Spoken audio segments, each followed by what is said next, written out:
There's a moment that comes late at night, when the world finally quiets down and there's nowhere left to hide. The notifications stop. The lights go dim. And you're left alone with a feeling you can't quite name.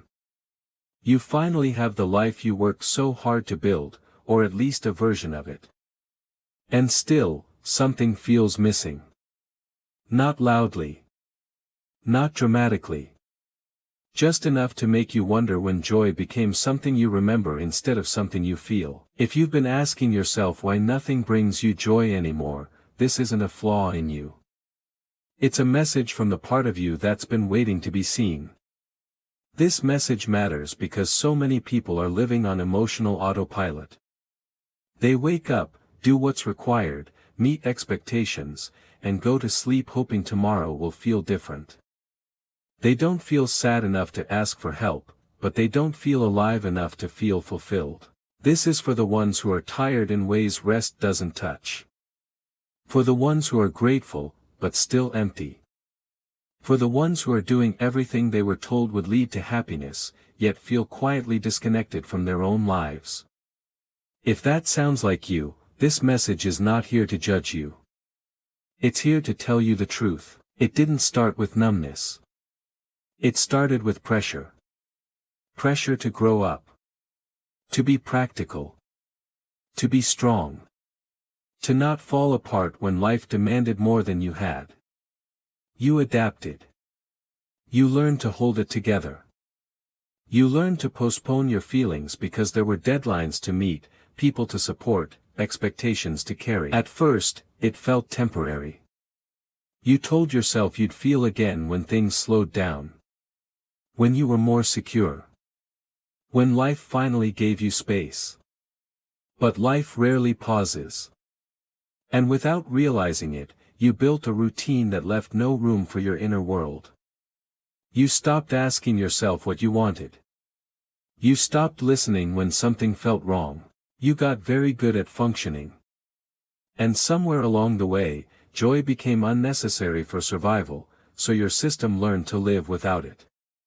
You still laugh sometimes. You still enjoy things on the surface. But the feeling doesn't stay. It passes through you instead of grounding in you.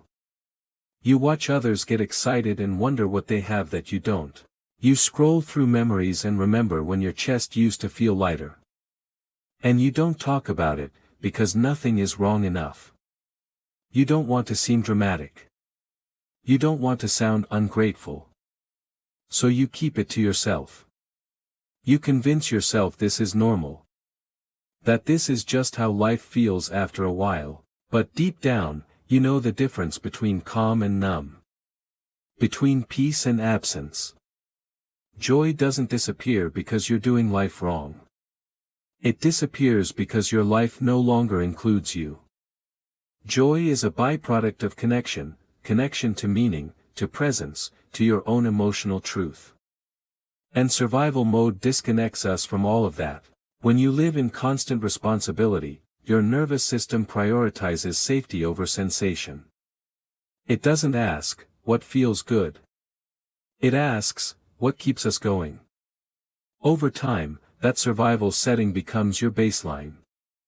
You don't notice the numbness because it arrives disguised as stability. So when you ask why nothing brings you joy anymore, the answer isn't that you lost the ability to feel. It's that you learned not to. Think of joy like music playing softly in the background. When life gets loud, you turn the volume down so you can focus. But if the noise never stops, the music stays muted. Not gone. Just unheard. You didn't silence joy because you wanted to. You did it because you had to keep going. Because stopping felt dangerous. Because feeling deeply felt risky.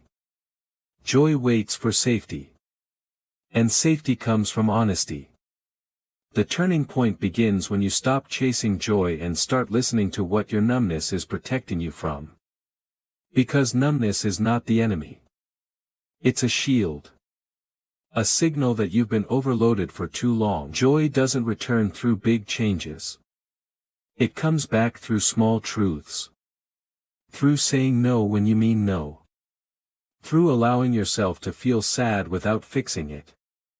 Through choosing rest without guilt. Through reconnecting with the parts of you that were silenced, not lost. When you give yourself permission to feel everything, joy slowly finds its way back in. You don't need to escape your life to feel joy again. You need to inhabit it fully. With honesty.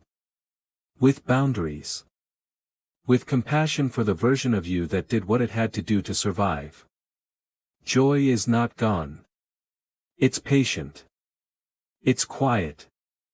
It's waiting for you to stop running from yourself. And when you finally meet yourself with truth instead of judgment, joy will recognize you instantly.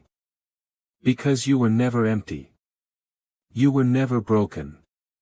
You were just surviving. And now, you're allowed to live.